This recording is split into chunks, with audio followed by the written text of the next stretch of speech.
Hello friend, स्वागत है आपका हमारे यूट्यूब चैनल आईसीटी ज्ञान पे। और ये हमारा नेटवर्क इंजीनियर मास्टर प्रोग्राम का क्लास नंबर 13 है, जिसमें हम बात करेंगे कैसे हम एक पीसी से दूसरे पीसी में डेटा शेयर कर सकते हैं एक नेटवर्क के अंदर। तो इसके लिए आपको यहाँ पे लैब सेटअप करने की जरूरत पड़ेगी। ये जब प्रैक्टिकली अगर आपको करना है, देखना है तो मैं यहाँ पे लैब क्रिएट करके वो सभी चीज़ें मैं आपको यहाँ पे वन बाय वन करके दिखाने वाला हूँ कि आपको कुछ भी इश्यू ना आए। एक वीडियो देख के आप अच्छे से लैब सेटअप को कर सकें और पूरे जो भी हमारे लैब हैं उसको आप कंप्लीट कर सकें या अच्छे से उस चीज़ को आप समझ सकें। तो चलिए स्टार्ट करते हैं। तो उसके लिए आपके पास सबसे पहले प्रैक्टिकल करने के लिए फिजिकली मोड में तो आपके पास एक वीएमवेयर सॉफ्टवेयर होना चाहिए। ये जो वीएमवेयर सॉफ्टवेयर है, इसका लिंक आपको डिस्क्रिप्शन में मिल जाएगा एंड इसका एक्टिवेटर की भी आपको डिस्क्रिप्शन में मिल जाएगा। आप वहाँ से इसको डाउनलोड करके उसको एक्टिवेट कर सकते हैं। तो ये मैं डिस्क्रिप्शन में डाल दूँगा। इसको आप डाउनलोड करके इंस्टॉल कर लीजिए, एक्टिवेट कर लीजिए एंड देन इसके अंदर ही हम मशीन क्रिएट करने वाले हैं।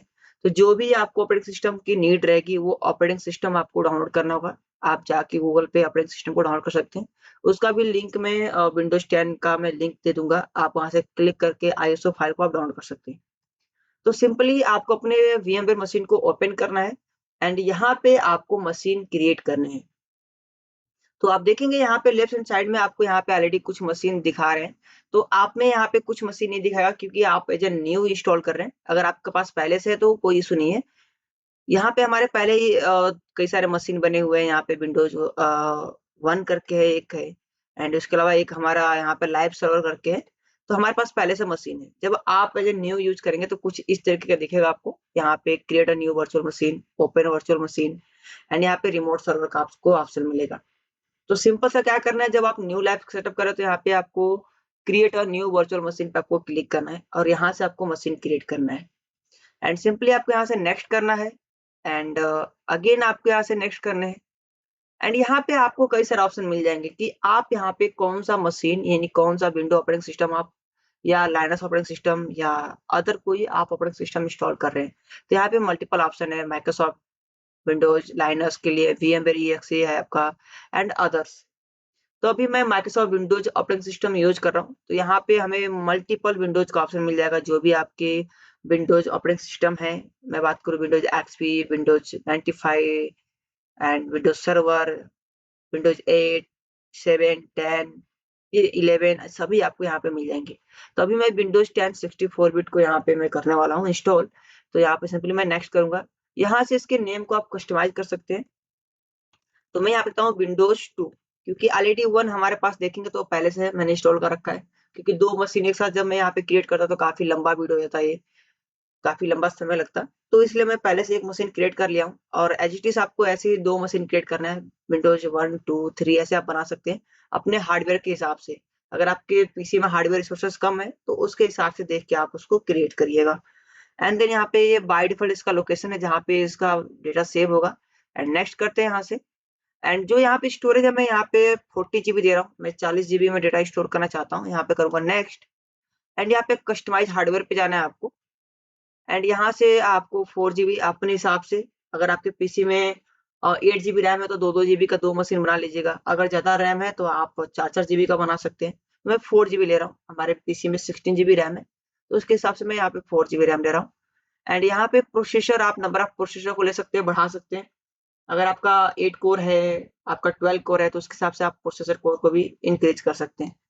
एंड इसके बाद से आपको नेट में आना है। यहाँ पे नेटवर्क में आपको आना है। नेटवर्क में यहाँ पे आपको नेट करना है कस्टम में जाके और यहाँ पे आपको नेट ले लेना है BM नेट 8 एंड उसके बाद से आपको न्यू सीडीडी में जाना है। यहाँ पे use ISO image file create करना है। यहाँ पे क्लिक करने के बाद जो भी आप ऑपरेटिंग सिस्टम इंस्टॉल कर रहे हैं, मैं अभी विंडोज 10 इंस्टॉल करना चाहता हूँ तो उसका आईएसओ फाइल मैं डाउनलोड करके रखा हूँ। तो मैं दिखा दूं, इसका आईएसओ फाइल ऑलरेडी मेरे पास है। तो यहाँ पे हमारे पास कई सारे ऑपरेटिंग सिस्टम के आईएसओ फाइल है। यहाँ पे विंडोज 10 का भी आईएसओ फाइल है। ये फाइल कैसे डाउनलोड करना है, इसका लिंक मैं डाल दूंगा आपके डिस्क्रिप्शन में। आप डायरेक्टली क्लिक करेंगे और इसको आप डाउनलोड कर पाएंगे। या फिर कैसे इसको डाउनलोड करते हैं, कैसे इंस्टॉल करते हैं, तो इसके रिलेटेड पहले से ही वीडियो है हमारे इस चैनल पे, आप उसको वॉच कर सकते हैं। तो यहाँ पे आपको ब्राउज करना है और उसी लोकेशन पे जाके इस इमेज फाइल को आपको सिलेक्ट करना है। सिलेक्ट करने के बाद सिंपली आपको यहाँ पे क्लोज कर देना है एंड फिनिश कर देना है। बस इतना ही सा करना है आपको एंड देन यहाँ पे आपको पावर ऑन करना है और यहाँ पे आप इस ऑपरेटिंग सिस्टम को आप इंस्टॉल कर पाएंगे। अगर आप हार्डवेयर के स्टूडेंट हैं तो आपको ऑलरेडी मालूम होगा कैसे हम इंस्टॉल करते हैं मशीन को, कैसे हम मशीन कॉन्फ़िगर करते हैं। तो यहाँ पे देख पाएंगे आप मशीन यहाँ पे हमारी इंस्टॉल होना स्टार्ट हो गया है, यानी अब हम इस मशीन के अंदर ऑपरेटिंग सिस्टम इंस्टॉल कर रहे हैं। इसलिए कर रहे हैं क्योंकि हमारे पास अदर कोई ऑप्शन नहीं है, तो यहाँ पे डायरेक्ट हमें प्रैक्टिकली देखना है, तो हमें यहाँ पे 2 मशीन चाहिए डेटा सेंड और रिसीव करने के लिए। तो ये हमारा इंस्टॉलेशन स्टार्ट हो गया है। अभी ऐसे इंस्टॉल कर लीजिएगा, 2 या 3 मशीन जैसे आप चाहें वैसे मशीन को क्रिएट करके आप इंस्टॉल कर सकते हैं एंड उसके अंदर आप कॉन्फ़िगरेशन करके आप डेटा शेयर और रिसीव करके दोनों चीज़ देख सकते हैं। तो वन बाय वन करके यहाँ पे हम इंस्टॉलेशन प्रोसेस को भी देखेंगे, क्योंकि कुछ लोग फ्रेशर हैं, जो लोग हमारे साथ जुड़े हैं, कुछ ऐसे स्टूडेंट हैं जो कि न्यू हैं, उनके बारे में कुछ भी आइडिया नहीं है नेटवर्किंग के बारे में, तो उनको ये भी सभी चीज़ें आइडिया हो जाएँगी वन बाय वन करके अगर देखेंगे सभी चीज़ें तो। तो यहाँ पे मैं इंस्टॉलेशन कंप्लीट करता हूँ, फास्ट ट्रैक में नेक्स्ट करता हूँ, इंस्टॉल नाउ करता हूँ मैं यहाँ से। अगर इसको आपको डीपली देखना है, डीपली सीखना है, तो ऑलरेडी इसका वीडियो है, आप उसको देख सकते हैं। नहीं तो इसके डिस्क्रिप्शन में भी मैं लिंक डाल दूँगा, आप वहाँ से क्लिक करके देख पाएँगे कि कैसे आप वीएमवेयर में मशीन क्रिएट कर सकते हैं, कैसे उसको कॉन्फ़िगर कर सकते हैं, राइट? यहाँ से हम चूज़ करेंगे I don't have a product की एंड नेक्स्ट करेंगे यहाँ से अगेन यानी एंटर करेंगे हम एंड यहाँ पे विंडोज़ 10 प्रोफेशनल मैं इंस्टॉल कर रहा हूँ, तो विंडोज़ 10 प्रोफेशनल को मैं यहाँ से सेलेक्ट कर लूँगा। एंड सिंपली ये इसके लाइसेंस है, टर्म्स एंड कंडीशन, इसको एक्सेप्ट करके आपको सिंपली ऐसे नेक्स्ट कर देना है एंड यहाँ पे कस्टम पे आके और सिंपली यहाँ से आपको नेक्स्ट कर देना है। हमें पार्टीशन नहीं क्रिएट करना है और न्यू ड्राइव है, कोई इशू नहीं है, नेक्स्ट कर देते हैं। अब यहाँ पे आपके 10 टू 15 मिनट समय लगेंगे, डिपेंड अपॉन योर सिस्टम कि आपका सिस्टम कैसा है, कितना फास्ट है, आप कौन सा स्टोरेज डिवाइस यूज कर रहे हो, हार्ड डिस्क यूज कर रहे हो, एसएसडी यूज कर रहे हो, उसके हिसाब से और आपके मशीन की परफॉर्मेंस के हिसाब से ये चीजें होंगी यहाँ पे। तो अगर आपके सिस्टम फास्ट है तो काफी फास्टली होगा, सिस्टम स्लो है तो थोड़ा स्लो होगा, तो आपको यहाँ पे 10 टू 15 मिनट्स वेट करने पड़ेंगे। तो थोड़ा सा वेट कर लेते हैं, इसको कंप्लीट होने देते हैं। तो जैसे ये इंस्टॉल हो जाएगा, आपको यहाँ पे अपने रीजन्स कंट्री को सेलेक्ट करना है। तो जिस भी कंट्री से आप एग्जिस्ट कर रहे हो, उस कंट्री को आपको यहाँ पे सेलेक्ट करना है। तो मैं फिलहाल अभी इंडिया में एग्जिस्ट करता हूँ, तो मैं अपने कंट्री को यहाँ पे चूज करूंगा इंडिया और यहाँ पे मैं इंडिया को चूज कर लूंगा, ऐस करूंगा एंड इसके जस्ट बाद आपको यहाँ पे अपने कंट्री एंड लैंग्वेज दोनों को आपको चूज करने हैं। कुछ बेसिक बस आपको डिटेल्स यहाँ पे फिल करने होते हैं, ज्यादा आपको इन्फॉर्मेशन यहाँ पे नहीं देनी होती है। तो मैं यहाँ पे इंग्लिश इंडिया चूज कर रहा हूँ, यहाँ से मैं फिर से ऐस करूंगा एंड इसको मैं स्किप कर दूंगा, ये इसका कीबोर्ड लेआउट है, तो हम लोग यही कीबोर्ड लेआउट यूज करते हैं, तो मैं इसको स्किप कर दे रहा हूँ एंड थोड़ा सा और वेट करेंगे। यहाँ पे कुछ नेटवर्क की भी इंफॉर्मेशन आपसे मांगी जाएगी, तो वो भी आपको यहाँ पे देने हैं। यहाँ पे मैं ये कहूंगा कि आप नेटवर्क को ऐड ना करें, अगर आप यहाँ पे ऐड करते हो तो अपडेट होने लगते हैं, काफी समय लगते हैं, तो आई डोंट हैव इंटरनेट पे क्लिक करके आप इसको स्किप कर सकते हैं। देन मैं यहाँ पे कंटिन्यू विथ लिमिटेड सेटअप पे क्लिक कर रहा हूँ एंड क्लिक करके मैं आगे बढ़ जाऊंगा, क्योंकि जब हमें आगे की नीड रहेगी तो मैं ऑलरेडी इसको इंस्टॉल कर लूंगा एंड मैं पीसी का नाम दे रहा हूँ एडमिन 2, क्योंकि एडमिन 1 हमने ऑलरेडी इंस्टॉल कर रखा है, तो एडमिन 2 हम यहाँ पे इंस्टॉल कर रहे हैं। नेक्स्ट करेंगे, यहाँ पे पासवर्ड आप दे सकते हैं, जब आपका सिस्टम ओपन होता है तो आपसे पासवर्ड की डिमांड करता है, वो पासवर्ड आप यहाँ पे दे सकते हैं। सिक्योरिटी के लिए आपसे कुछ क्वेश्चन आंसर भी करेगा, तो यहाँ पे आप पासवर्ड ना दीजिए, सिंपली आप पे नेक्स्ट करके और आगे बढ़ जाइए इसको लेके एंड फिर से आपको यहाँ पे एक्सेप्ट करना है एंड एक्सेप्ट करने के बाद फिर से थोड़ा सा आपको वेट करना है। ये सर्विसेज के लिए यहाँ पे कुछ आपसे बोलेगा, तो सभी सर्विसेज को मैं एक्सेप्ट कर ले रहा हूँ यहाँ से एंड जस्ट वेट, और ये हमारे यहाँ पे इंस्टॉल हो गया, यहाँ पे हाई लिख के आ गया है और थोड़ी देर में हमारे पूरे डेस्कटॉप रेडी हो जाएंगे और सभी चीज़ हमारे यहाँ पे दिखना स्टार्ट हो जाएगा। तो थोड़ा सा और वेट कर लेते हैं हम लोग। तो फाइनली आप देखेंगे यहाँ पे, तो हमारा ये विंडोज 10 मशीन यहाँ पे इंस्टॉल हो गया है। तो अभी इसका जो साइज है काफी आपको छोटा दिख रहा होगा, तो इसमें क्या करना है, आपको VMware टूल्स को इंस्टॉल कर देना है। यहाँ पे इंस्टॉल कर क्लिक करेंगे एंड अगेन इंस्टॉल पे क्लिक करेंगे और थोड़ा सा वेट करेंगे, ये आपके डिस पीसी के अंदर यहाँ पे शो हो जाएगा। तो जैसे आप यहाँ पे जाएंगे फाइल एक्सप्लोरर के अंदर, तो फाइल एक्सप्लोरर के अंदर आपको यहाँ पे देखने के लिए मिल जाएगा, ये आपका VMware टूल्स है। इसको आप इंस्टॉल करेंगे तो क्या होगा, आपके डिस्प्ले रेजोल्यूशन को और ड्राइवर्स को ऑटोमेटिक क्या करता है, ये सेट कर लेता है। डबल क्लिक करके इसको आप इंस्टॉल कर लीजिए सेटअप को एंड यहाँ से ऐस कर लेते हैं। तो सिंपली क्या करना है आपको, यहाँ से नेक्स्ट करना है और इसमें आपको कोई भी चेंज नहीं करना है, टिपिकल पे आपको रहने देना है। अगेन नेक्स्ट करना है एंड इंस्टॉल। एंड जैसे ये इंस्टॉल हो जाएगा आपका सिस्टम क्या होगा, रिस्टार्ट होगा। तो उसको फिर रिस्टार्ट कर लेंगे एंड देन उसके बाद से आप इसमें जो भी लैब परफॉर्म करना चाहते हैं वो लैब इस कंडक्ट कर सकते हैं डायरेक्ट प्रैक्टिकली वे में। तो अभी ये हमारे इंस्टॉल हो रहा है, इसको होने देते हैं एंड उसके बाद सिस्टम को रिस्टार्ट करते हैं। सिंपली फिनिश करेंगे एंड फिनिश करने के बाद यहाँ से एस कर देंगे तो ये सिस्टम आपका रिस्टार्ट हो जाएगा।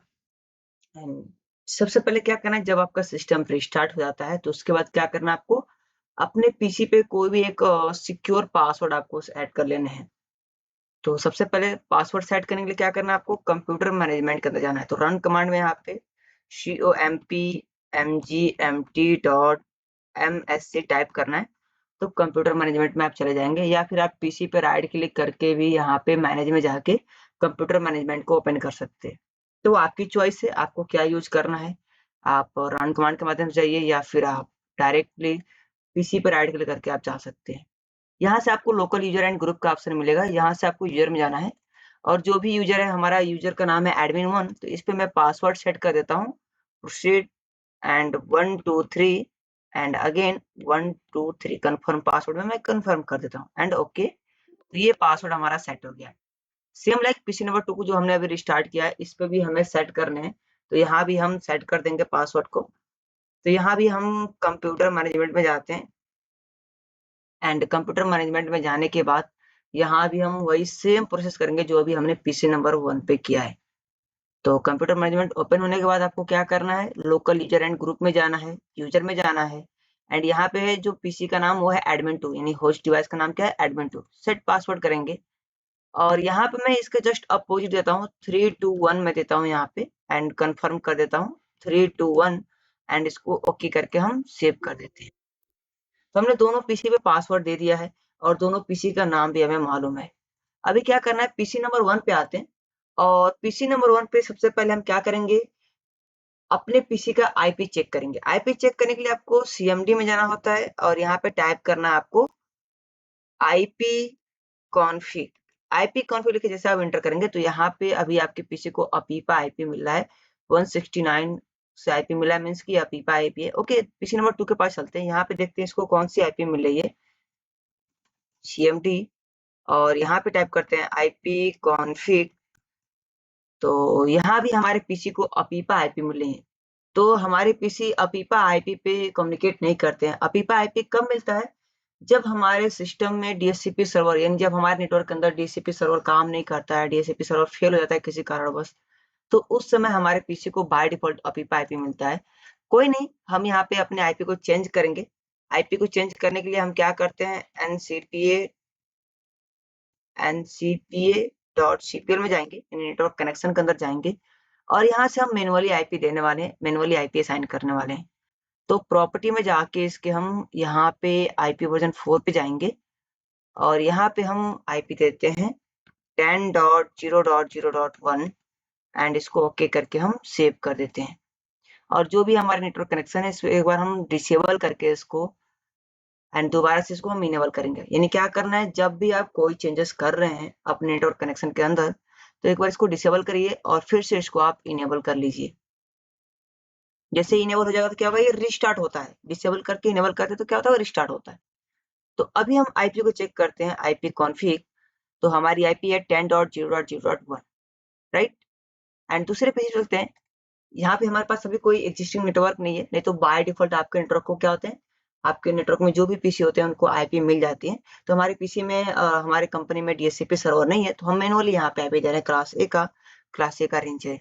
तो यहाँ पे हम क्या करते हैं, यहाँ भी ncpa.cpl में चलते हैं नेटवर्क कनेक्शन के अंदर पीसी नंबर 2 पे और यहाँ भी हम सेव नेटवर्क के आईपी को यहाँ पे हम देने वाले हैं। तो राइट क्लिक करके प्रॉपर्टी पे जाएंगे एंड यहाँ से हम चूज करेंगे क्या, आईपी वर्जन 4 एंड यहाँ भी हम देंगे आईपी जो कि है 10.0.0.2 में दे दे रहा हूँ यहाँ पे एंड ओके कर दे रहा हूँ एंड अगेन ओके। एंड फिर से क्या करेंगे, इसको हम डिसेबल करके दोबारा से इसको हम इनेबल करेंगे। तो जैसे ही डिसेबल हो जाएगा फिर से इस पर हम राइट क्लिक करके इसको इनेबल कर लेंगे, राइट। देखिए डिसेबल हो गया, अब राइट क्लिक करके इस पर इनेबल कर लेंगे। अभी करना क्या है, हम एक दूसरे पीसी को इसको पिंग करके देखेंगे कि आपस में कम्युनिकेट कर रहे हैं या नहीं कर रहे हैं, मतलब कि PC1 PC2 से कम्युनिकेशन कर पा रहे हैं या नहीं। बट उससे पहले PC2 के भी हम आईपी को चेक कर लेते हैं। CMD में जाते हैं एंड यहाँ पे हम चेक कर लेते हैं हमने जो आईपी चेंज किया है वो हुआ है या नहीं। आईपी कॉन्फ़िग, तो यहाँ पे देखिए आईपी चेंज हो गया है।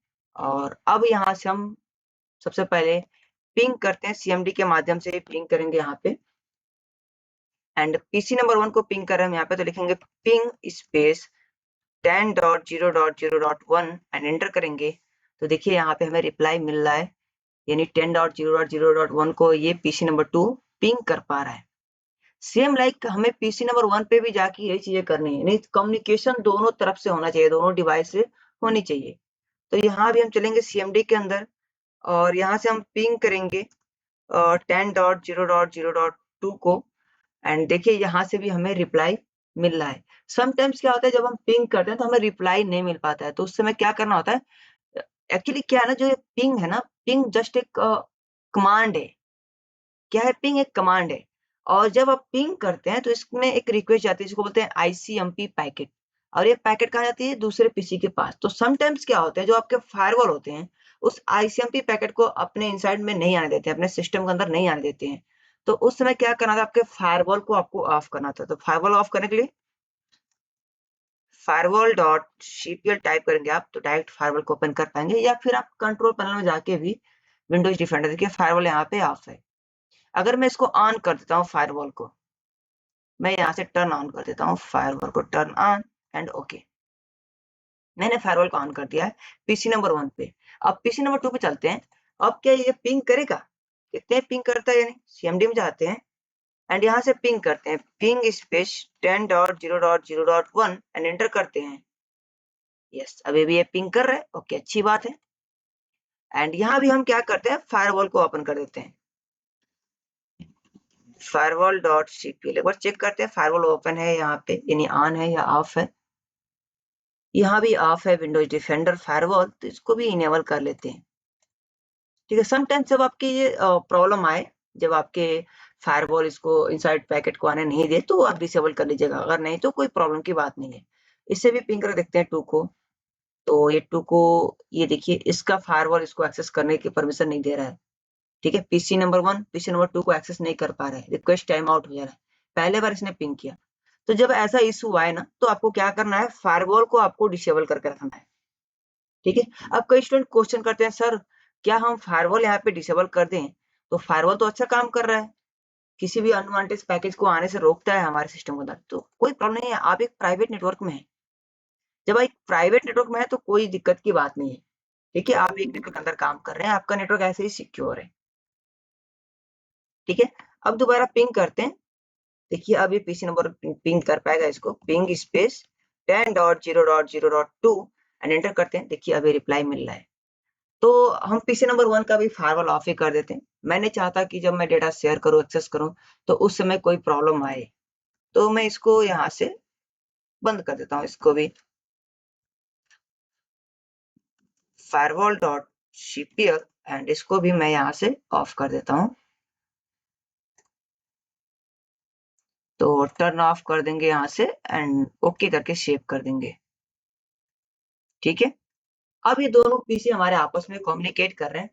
अब क्या कोई हमारे पास डेटा है जिसको हम शेयर करना चाहते हैं, तो चलिए कोई नहीं, यहाँ पे एक हम फोल्डर बना लेते हैं, न्यू पे जाते हैं और ऐसे एक फोल्डर क्रिएट करते हैं। फोल्डर का नाम देते हैं हम लोग ICNT एंड करते हैं इंटर। अब मैं इस फोल्डर के अंदर जाता हूँ और यहाँ पे मैं एक फाइल क्रिएट करना चाहता हूँ, तो मैं राइट क्लिक करूंगा, न्यू पे जाऊंगा और यहाँ से एक फाइल क्रिएट कर दूंगा। आपके पास जो भी डेटा हो उस डेटा को आप रख सकते हैं। ये मैं देता हूँ share1।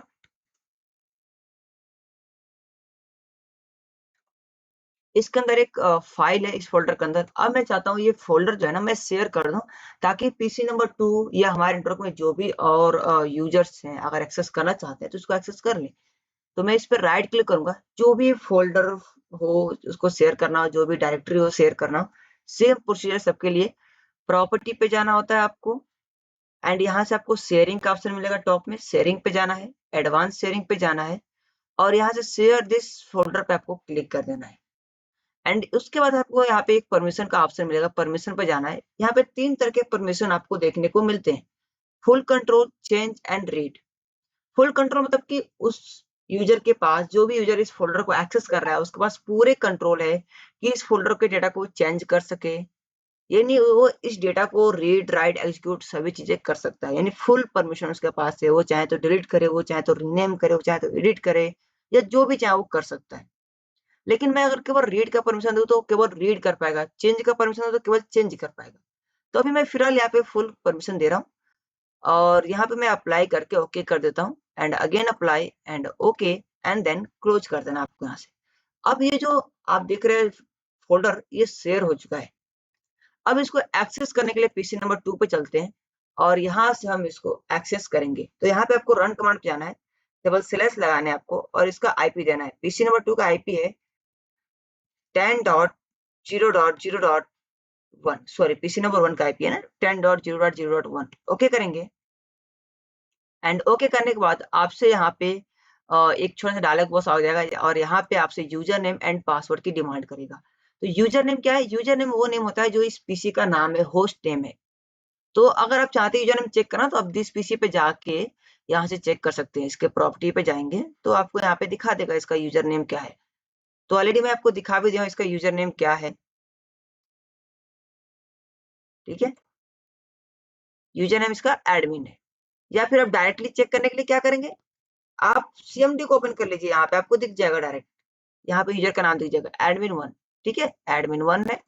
चलिए यहाँ पे हम मेंशन करते हैं एडमिन 1 एंड पासवर्ड हमने दे रखा है 123, जो एडमिन 1 को हमने पासवर्ड दे रखा है। एंड करेंगे ओके। तो देखिए यहाँ पे आईसेंटी नाम का ये फोल्डर हमें एक्सेस हो चुका है। अब इसको ओपन करेंगे तो इसके अंदर एक शेयर 1 नाम से एक फाइल भी है जिसको हम यहाँ पे एक्सेस कर पा रहे हैं, लेकिन इसके अंदर कुछ भी कंटेंट नहीं है।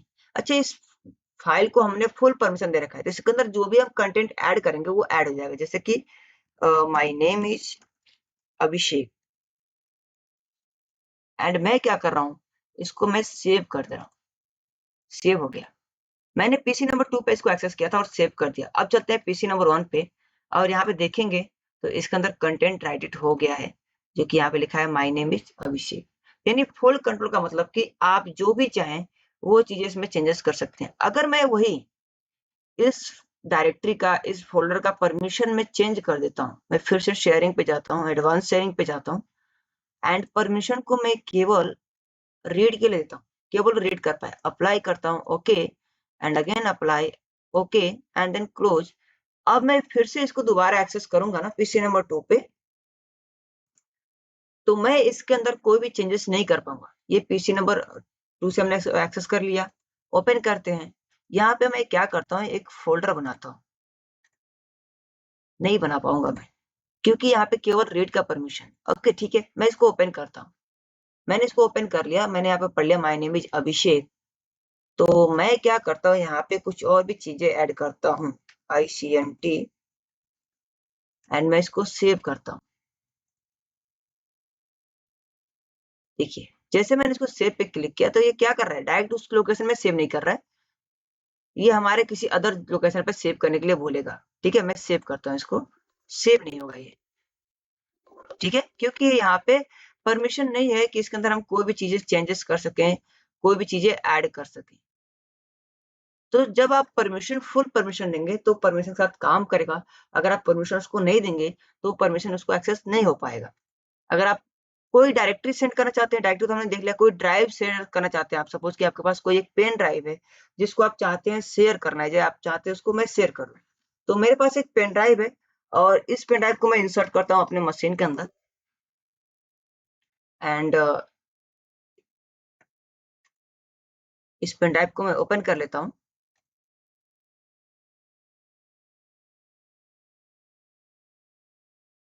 ओके, ये हमारी बेस मशीन में कनेक्ट हो रही है और हमें वर्चुअल मशीन में करना है। ओके कोई नहीं, आपके पास पेन ड्राइव है तो उसको भी शेयर कर सकते हैं। मैं बेस मशीन में ये पेन ड्राइव इंसर्ट किया हूँ और ये पेन ड्राइव है हमारा, जो कि बूटेबल पेन ड्राइव है हमारा ये, और इसको मैं शेयर करना चाहता हूँ। और मैं चाहता हूँ, ये विंडो 11 हमारी मशीन है और इसको मैं एक्सेस करना चाहता हूँ। तो क्या मैं इसको एक्सेस कर पाऊंगा? पॉसिबल है या नहीं? सबसे पहले क्या करना है, जो भी मशीन हमें एक्सेस करना है उसको हमें आईपी एड्रेस को चेक करना है कि इसका आईपी एड्रेस क्या है। तो इसका आईपी हम चेक करते हैं। सीएमडी में जाके यहाँ पे टाइप करेंगे आईपी कॉन्फिग एंड एंटर करेंगे। तो इसकी जो आईपी है 192.168.62.18, तो क्या ये आईपी एक्सेसिबल है? नहीं है, क्योंकि ये क्लास सी का है। और जो हमारे विंडोज 10 मशीन है इसमें जो आईपी है वो क्लास ए का है। तो सी से ए में हम कोई डेटा शेयर नहीं कर पाएंगे, क्योंकि वो दोनों हमारे डिफरेंट नेटवर्क है। तो उसके लिए हमें थर्ड पार्टी एप्लीकेशन की जरूरत पड़ेगी, थर्ड पार्टी टूल की जरूरत पड़ेगी, जिसके माध्यम से हम एक्सेस कर पाएंगे। ओके, कोई नहीं। यहाँ पे हम एक पार्टीशन क्रिएट करते हैं। पार्टीशन क्रिएट करने के लिए हमें क्या करना है, डिस्क मैनेजमेंट में जाना होता है। तो रन कमांड के माध्यम से डिस्क मैनेजमेंट को ओपन कर लेते हैं। डिस्क mgmt.msc क्लिक करते हैं एंड जैसे आप डिस्क mgmt.msc टाइप करेंगे आप डिस्क मैनेजमेंट के अंदर आ जाएंगे। और यहाँ पे मैं क्या करता हूँ, एक श्रिंक वॉल्यूम करके एक दूसरा पार्टीशन में क्रिएट कर लेता हूँ। मैं ज्यादा नहीं 1 GB का एक पार्टीशन क्रिएट करूंगा यहाँ पे, जस्ट आपको समझाने के लिए। तो मैं यहाँ पे 1024 यानी 1 GB का मैं एक साइज ले रहा हूँ एंड 1 GB का मैं यहाँ पे एक पार्टीशन बना रहा हूँ। देखिए 1 GB का हमारा एक पार्टीशन बन चुका है। इस पर राइट क्लिक करके हम एक्टिव कर लेते हैं इसको एंड फॉर्मेट भी कर लेते हैं, फिनिश। तो अब देखेंगे हमारे पास इस पीसी के अंदर एक और ड्राइव रेडी हो गया है, जो कि है हमारा यहाँ पे ई ड्राइव। अब इस ड्राइव को हमें शेयर करना है, ई ड्राइव को। इसके अंदर अभी कोई डेटा नहीं है, लेकिन मैं क्या करता हूँ, इसके अंदर डेटा मैं कई सारा फोल्डर क्रिएट कर देता हूँ। मैं यहाँ पे 4 फोल्डर क्रिएट किया हूँ और इसको मैं शेयर करना चाहता हूँ। मैं राइट क्लिक करूंगा, प्रॉपर्टी पे जाऊंगा एंड क्या करूंगा, मैं फिर से यहाँ पे शेयरिंग पे जाऊंगा, एडवांस शेयरिंग पे जाऊंगा एंड यहाँ पे शेयर दिस फोल्डर पे क्लिक करके परमिशन में यहाँ पे सेट करूंगा कि मैं ड्राइव के लिए क्या परमिशन देना चाहता हूँ। यहाँ भी मैं फुल कंट्रोल दे देता हूँ, अप्लाई करके ओके कर देते हैं, apply and okay and then close. इसके अलावा चाहते हैं आप डेस्कटॉप को शेयर करना, डॉक्यूमेंट्स को, डाउनलोड को, म्यूजिक को, पिक्चर को, तो ये सभी चीज आप शेयर कर सकते हैं। डाउनलोड करना है तो राइट क्लिक करिए, प्रॉपर्टी पे जाइए एंड यहाँ से आपको क्या करना है, शेयरिंग पे जाना है, एडवांस शेयरिंग पे जाना है एंड यहाँ से शेयर दिस फोल्डर पे क्लिक करके परमिशन को ऐड करना है एंड अलाउ करके इसको आप फुल कंट्रोल करके ओके कर दीजिए। या जो भी परमिशन आपको अच्छा लगे, जो परमिशन आप देना चाहते हैं वो परमिशन देके आप इसे सेव कर दीजिए। देखिए जब मैंने ड्राइव को शेयर किया तो यहाँ पे एक लोगो आ गया शेयरिंग का, जो कि 2 पर्सन यहाँ पे दिख रहे हैं। तो ये आपका ड्राइव शेयर है। अब पीसी नंबर 2 पे आते हैं और इसको एक्सेस करते हैं। फिर से रन कमांड में जाएंगे, स्लैश लगाएंगे और उसके आईपी को ऐड करेंगे, एंटर करेंगे एंड यहाँ पे देखिए आपका डाउनलोड्स भी एक्सेस हो गया है, ई मतलब कि ई ड्राइव भी एक्सेस हो गया है और आपने आईसेंटी नाम का एक पहले से ही डायरेक्टरी शेयर कर रखा था, फोल्डर शेयर कर रखा था, वो यहाँ पे एक्सेस हो रहा है। ई ड्राइव को ओपन करते हैं तो यहाँ पे आपको 4 फोल्डर दिख रहे हैं। आप चाहते हैं इनको डिलीट करना तो डिलीट कर दीजिए, फुल परमिशन है ना हमारे पास, डिलीट कर दिया हमने। अब जब यहाँ से हमने डिलीट कर दिया तो पीसी नंबर 1 पे जाइए और देखिए यहाँ पे ई ड्राइव के अंदर वो डेटा डिलीट हो गया है। जब आपने फुल परमिशन दे रखा है तो कोई भी चेंजेस कर सकते हैं उस डायरेक्टरी में, आप डिलीट करिए, रीनेम करिए, एडिट करिए, जो चाहे वो कर सकते हैं। तो इस तरीके से हम कोई भी डेटा सेंड और रिसीव कर सकते हैं एक पीसी से दूसरे पीसी में, और ऐसे हमने यहाँ पे प्रैक्टिकली भी देखा। तो वीडियो आपको पसंद आई होगी। पसंद आई तो वीडियो को लाइक कर दीजिए, चैनल को सब्सक्राइब कर लीजिए, बेल आइकन प्रेस कर लीजिए ताकि जब भी कोई न्यू वीडियो अपलोड करें तो आपको नोटिफिकेशन मिलता रहे।